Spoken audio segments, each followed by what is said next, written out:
Hello everyone, আজ যাচ্ছি প্রীতির দিদির বিয়ে মানে প্রিয়াঙ্কাদের বিয়েতে। তো সেখানে আমাদের সমস্ত বন্ধুদের ইনভাইট করা হয়েছিল।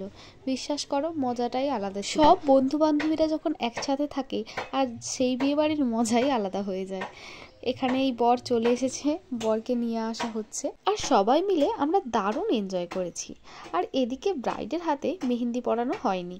দিদির এই লাল কলকা পছন্দ, তাই ওই লাল কলকাই বোন করে দিচ্ছিল। তারপর আমরা এখানে যা করছিলাম পাগলামি।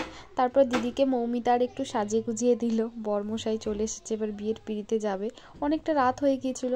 তারপরেই আমার বান্ধবীর ডান্স পারফরমেন্স, তারপর দিদির সাথে একটু নাচা গানা, এইরকম করতে করতেই আমাদের দিনটা অনেক স্পেশাল হয়ে উঠেছিল। फिरता रहूं दर बदर मिलता नहीं तेरा निशान हो के जुदा कब मैं जिया।